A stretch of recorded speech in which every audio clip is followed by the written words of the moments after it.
Hello, my name is Hilary Robertson and this is Harmonious World. In this episode, I'm delighted to be joined by Buffalo Philharmonic music director JoAnn Falletta.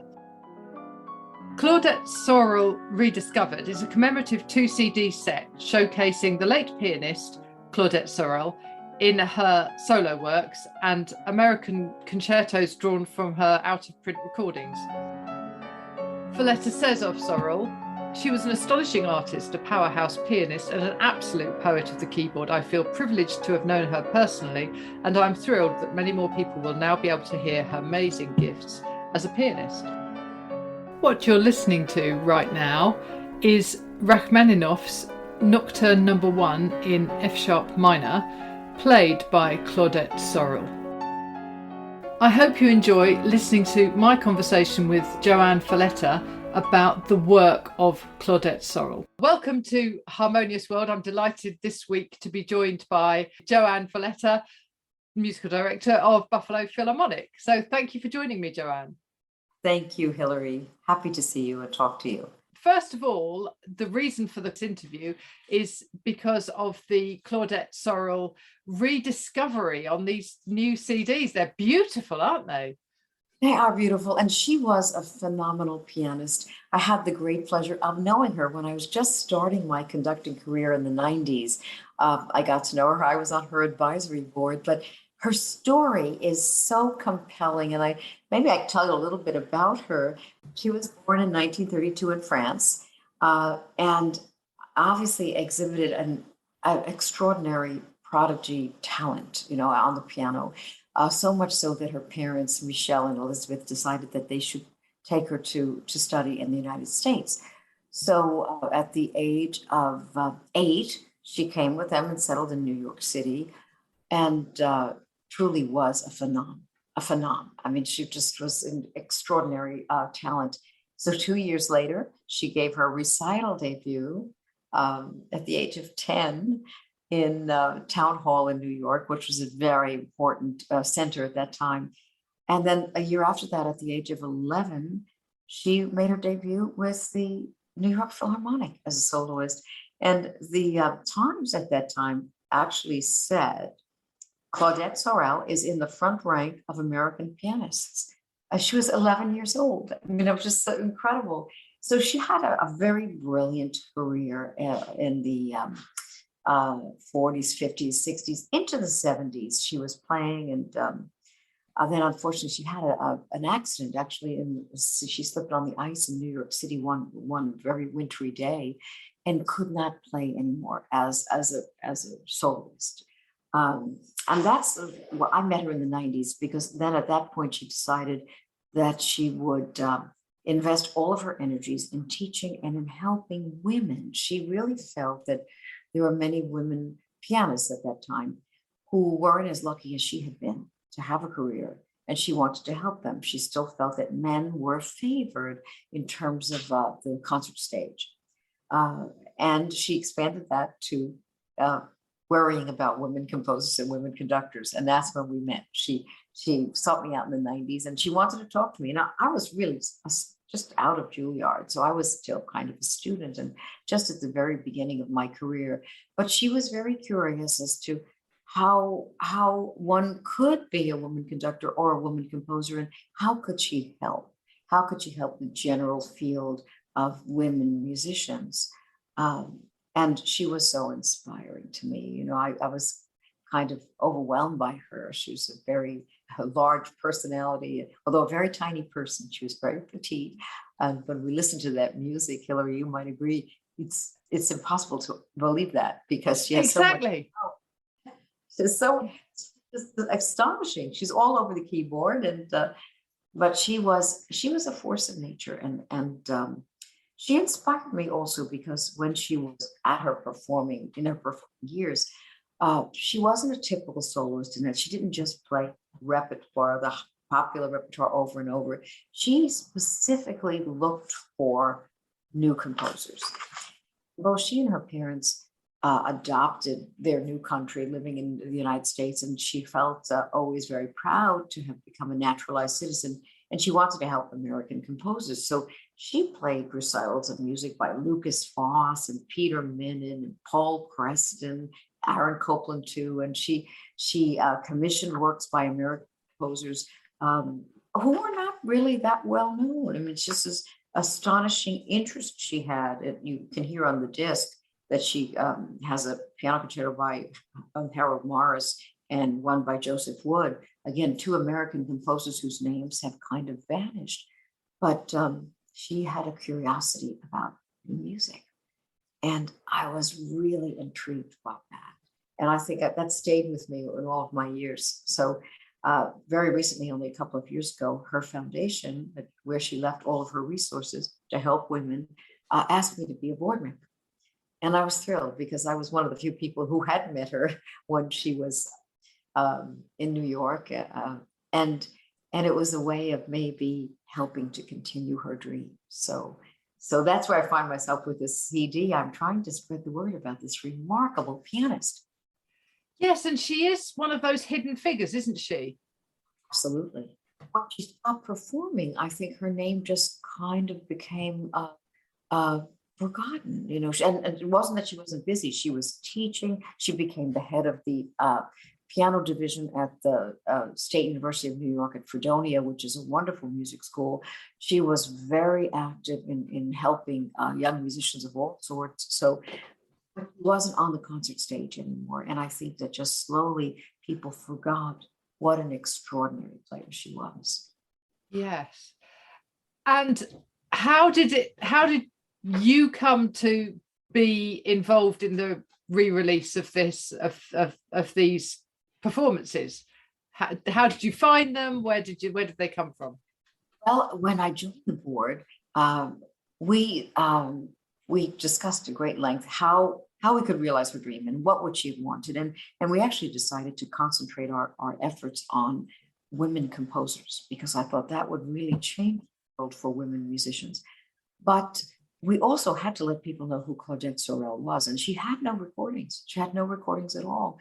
So we researched her own personal files, and we went to the New York Philharmonic and got permission to release a performance of theirs and put this music together. And I think this is the first time people can hear her on disc, because it was important to let people know who this woman was, who was now still continuing to help women in a big way in this foundation.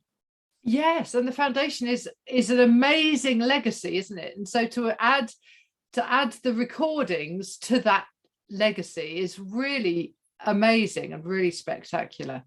I'm so glad you feel that way, Hillary. I think it was necessary to have people discover her as a musician and to realize that she was truly extraordinary. I mean, this is not pale and bland playing. This is absolutely fierce, powerful, poetic, color-filled performances that she gave. I mean, she was a spectacular pianist, and to identify that living person then with the person whose resources now are helping other women, I think was vital. We had to do that.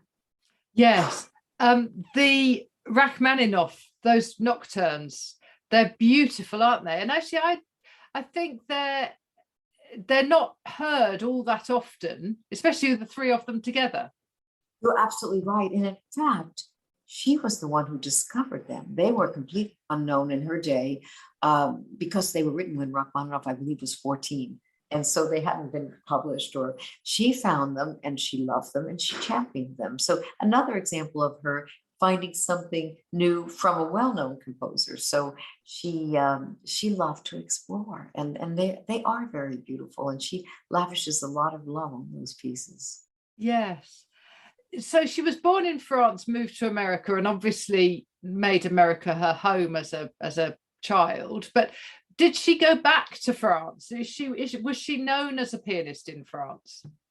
Not really. I know she traveled, but I think she stayed with her parents too. She lived with her parents all of her life, all of their lives. And I think she made that the center of her artistic world. And it was that time in New York City, there was a lot of new music happening. There was a lot of music happening. And she just lived in that world. So we were very lucky then. And it's just a shame about that accident, because had she been able to play for another 15 or 20 years, she died in 1999, but if had she been able to play all that time, I imagine we would have much more recorded history of her music. And in these 2 days, that's all we have. Yes, yes. And so that is it. That is the entirety of her recordings, is it? There's nothing else that's sort of hidden away. That's right. That's it. Yeah. It's an amazing thing to think that some 20 years after her death, that these pieces have been released into the world. So people who could never have heard her, and I mean, obviously she stopped playing 20 years before that. So it's really amazing to think of that legacy being in existence now. It makes us all very happy, and it connects her to what her resources are now doing, because she's basically helping women compose, write music for the world, new voices. And I think that connection had to be made about who she was as a person. And she was just totally charming, and the kind of person who never gave up. I mean, she was never defeated by anything. And she was just intent on helping people have the kind of professional satisfaction she had. And I'm hoping that we made the right decision to invest very heavily now in women composers, because I think they will change the world, these new voices, whether they're writing for orchestra or piano, in whatever style. And she was open to that. She loved new ideas. Yeah, it's amazing, isn't it? And to think what she might have achieved had she carried on playing, had she lived a bit longer, and all of those what ifs. But that again, it's just that legacy that she's left behind is just amazing.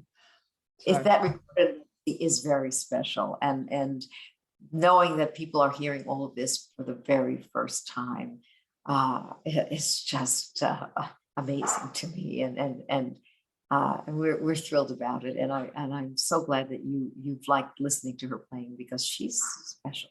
Oh yes, beautiful. So can you tell me a little bit about your own background? So how you've ended up where you are now?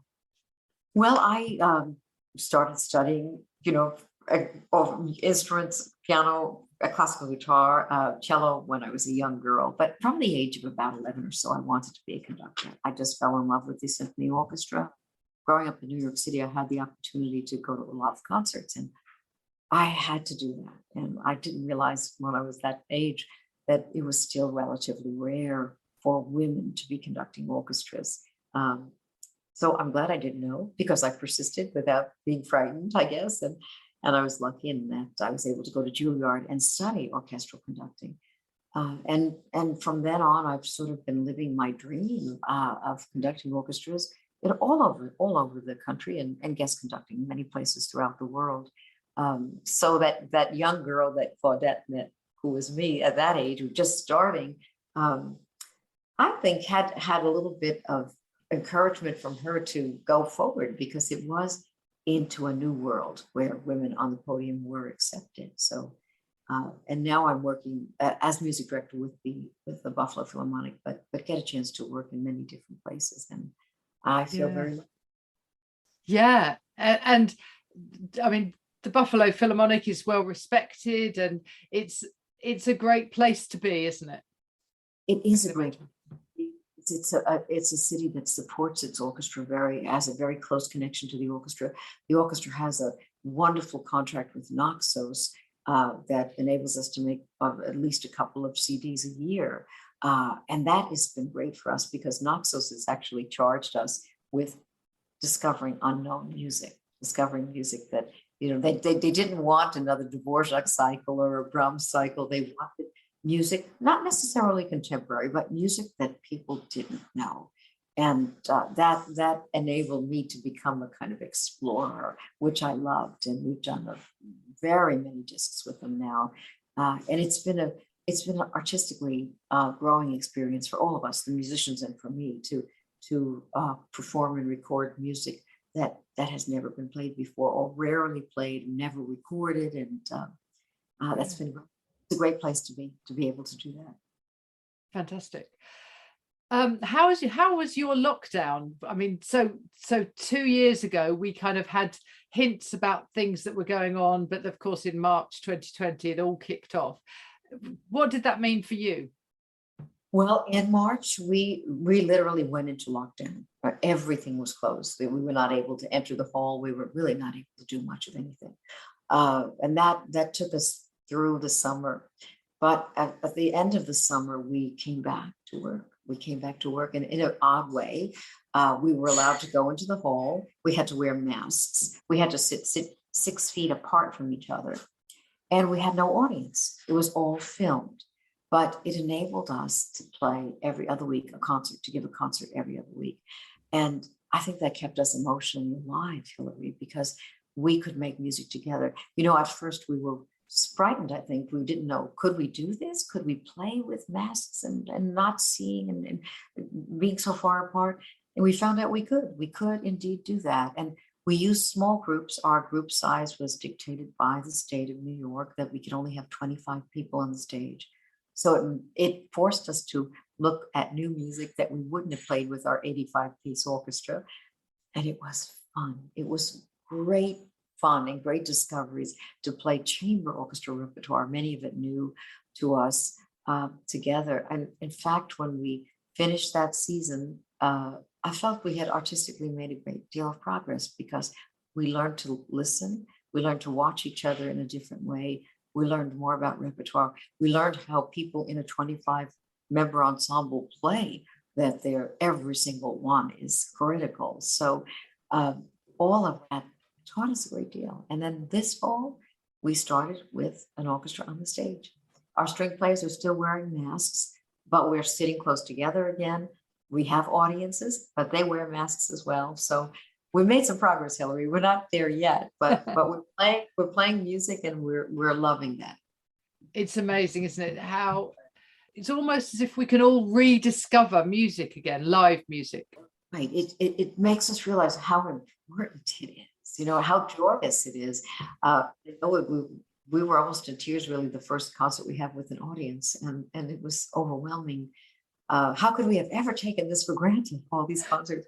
It's now as if we're not doing that anymore. We're not taking them for granted. Every concert is something alive and important to us. So I'm sorry it took a pandemic to sort of wake us up about how vital music is, but it's as if we rediscovered it, just as you said. And I think that's true for performers, but it's also true for audiences. I think people who were starved of that, live music experience have suddenly gone, I'm not going to take it for granted, and I'm not going to avoid it. I'm going to embrace it much more, which is truly wonderful. Right. Okay, so what does the future hold? What's next? Well, I have lots of concerts. I'm going to actually Hawaii in a couple of weeks to conduct a big gala concert with Joshua Bell, a great violinist, and then coming back to do the opera, The Magic Flute, here in Buffalo, and lots of concerts. And hopefully, as we get into the spring, we will all feel much more comfortable about being in groups together and being able to welcome audiences, maybe even without a mask. So we're taking it one step at a time, but we've got a lot of music coming up, and we know we're going to love every note of it. So it's basically an optimistic time. Fantastic. Oh, well, that's a great way to finish. Thank you so much for your time, JoAnn. I really appreciate it. Thank you. I really hope you enjoyed listening to my conversation with JoAnn Falletta. It's fascinating to talk to a female conductor about a female pianist who left no commercially available recordings that have now been discovered. So Claudette Sorrell's performances can now be heard by all of us. And what you're listening to now is Narrative by Paul Creston, which was composed for and dedicated to Sorrell herself. As always, please do check out the links in the show notes. It's a great way for you to support music and musicians. If you enjoy listening to Harmonious World, please share it with your friends and family. You can do that on social media or by sending a link with a personal message, or just by talking about it, because actually you can just find Harmonious World in any search engine.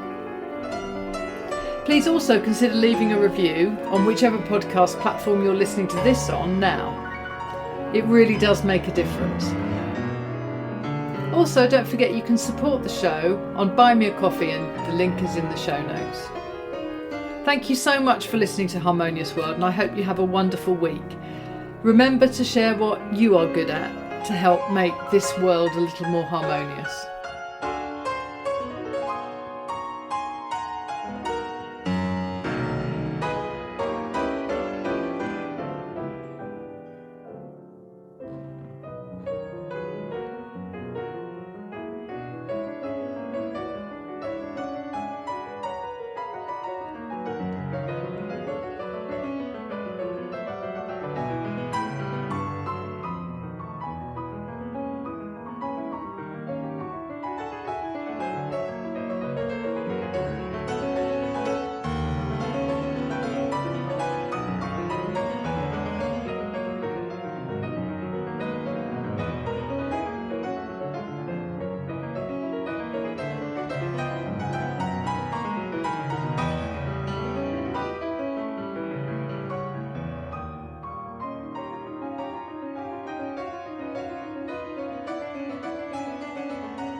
Thank you for listening to the latest episode of Harmonious World. My name is Hilary Seabrook, and it's a great delight to bring this series of discussions with musicians and composers and writers and all sorts of people to you.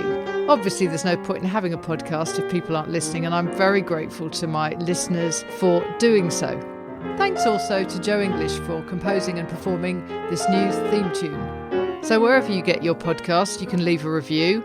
You can share this with your friends and family, either as a link or on social media and that sort of thing. I'd be really grateful for that. Don't forget that you can subscribe now. There's a link wherever you get your podcasts. So have a great week, and please remember why I started this, which is just to try and make the world a little more harmonious. Thanks for listening to Harmonious World.